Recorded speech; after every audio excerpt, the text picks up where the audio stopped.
C'est un incroyable feuilleton médiatique où se mêlent fantasmes et réalité. Hackers venus du froid et anciens espions anglais. Comme un parfum de guerre froide.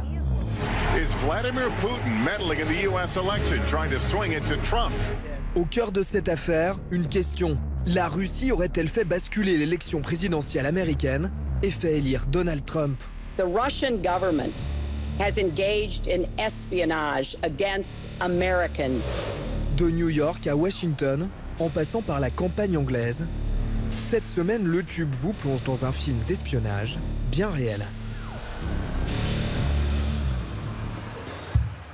Notre enquête commence à Washington, le cœur du pouvoir américain. À quelques pas du Capitole, le siège du Parti démocrate, là où le scandale a éclaté.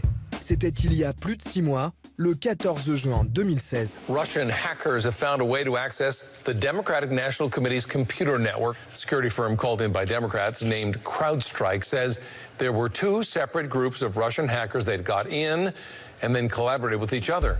Les noms des hackers russes font d'abord sourire. Cozy Bear et Fancy Bear, littéralement ours douillet et ours chic. Mais le piratage est vite pris très au sérieux par David Sanger, qui va y consacrer des articles dans le New York Times. Ce journaliste est l'un des spécialistes du renseignement les plus respectés aux États-Unis. Il a reçu 2 fois le prix Pulitzer, et ce qu'il s'apprête à nous dire est à peine croyable. Ça ne m'a pas étonné que des agences de renseignement russes s'infiltrent dans un parti politique. Les Russes ont depuis longtemps infiltré les systèmes informatiques du département d'État, du Pentagone et bien sûr de la Maison-Blanche. Tout cela bien avant le hacking du Parti démocrate. Le Parti démocrate espionné par la Russie, rien de vraiment surprenant pour David Sanger. Sauf que quelques semaines plus tard, le 22 juillet, premier rebondissement. Une partie des emails piratés par les Russes sont publiés sur le site internet de Julian Assange, Wikileaks, et se retrouvent donc à la une de tous les médias américains. Tonight from Philadelphia, bombshell shake-up, a leaked email scandal rocking the Democratic Party.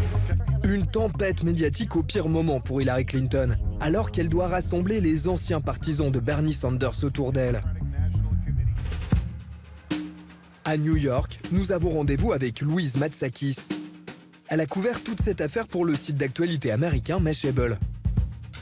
Les emails révélaient une volonté, à la tête du Parti démocrate, de favoriser Hillary Clinton au détriment de Bernie Sanders. Conséquence immédiate, la présidente du parti doit démissionner sous les huées.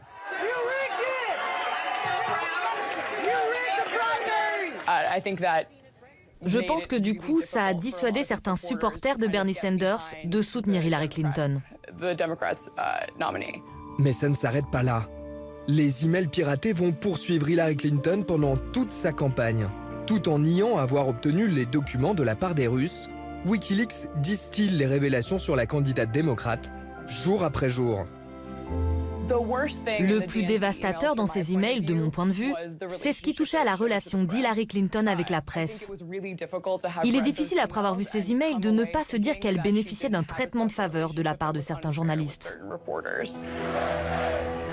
Au terme d'une campagne électorale très disputée, le 8 novembre, Donald Trump gagne d'une courte tête. Ladies and gentlemen, the president-elect of the United States of America, Donald Trump. Dès le lendemain, une question est sur toutes les lèvres. Donald Trump a-t-il été élu grâce au soutien de Vladimir Poutine? Nous avons posé la question à Kazi Mitchell, journaliste d'investigation, spécialiste de la Russie. Dans des États comme le Michigan, la Pennsylvanie, le Wisconsin, l'élection était tellement serrée qu'il est possible d'envisager que ces hackers russes qui ont transmis les mails à Wikileaks aient joué un rôle. Mais il est impossible d'en être sûr. En revanche, ce qui est certain, c'est que Vladimir Poutine préférait voir élire Trump comme président. Un climat de soupçon, presque de guerre froide, s'installe aux États-Unis. Le 29 décembre, Barack Obama expulse 35 diplomates russes. 2 jours plus tard, le Washington Post publie une information très alarmante. hack attack breaking overnight. New details of a Russian hack into the U.S. electrical grid. Authorities investigating a Vermont utility company after discovering malware linked to the Russians. L'Amérique craint un instant d'être plongée dans le noir, mais l'info s'avère complètement fausse. Cet exemple montre bien l'ironie de la situation. Beaucoup de libéraux, ici aux États-Unis, ont à l'esprit une chasse aux sorcières anti-russes. Ce n'est pas vraiment la bonne manière de traiter le problème. Voir des complots russes partout ne risque pas d'arranger la situation. Donald Trump, Vladimir Poutine, un roman d'espionnage au rebondissement toujours plus inattendu. Le 11 janvier dernier, coup de tonnerre. C'est un document top secret qui est publié par le site internet BuzzFeed.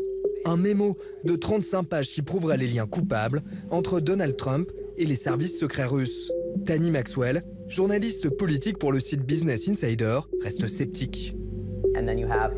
D'un seul coup, on découvre tous ces détails difficiles à recouper dans ce mémo secret sur des personnalités très importantes.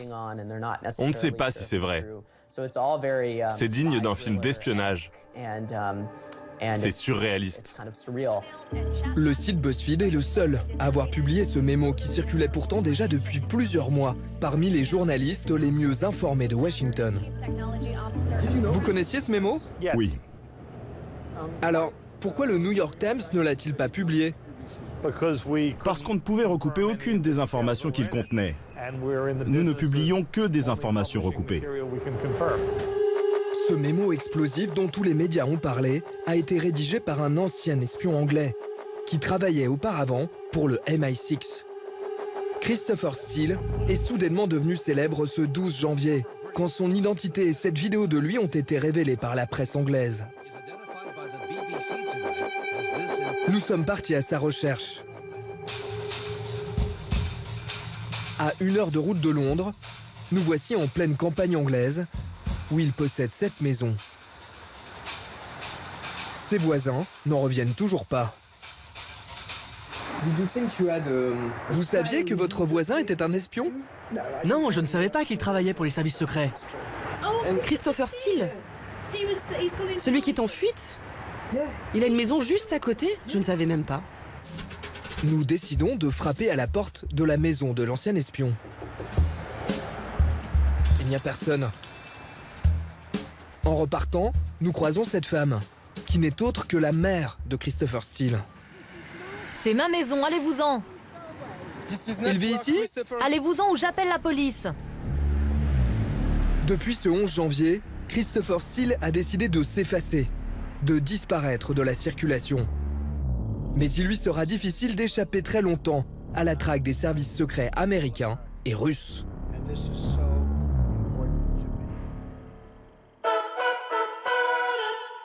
La suite de cette enquête la semaine prochaine pour savoir si cette guerre froide médiatique russe touche aussi la France et l'Europe.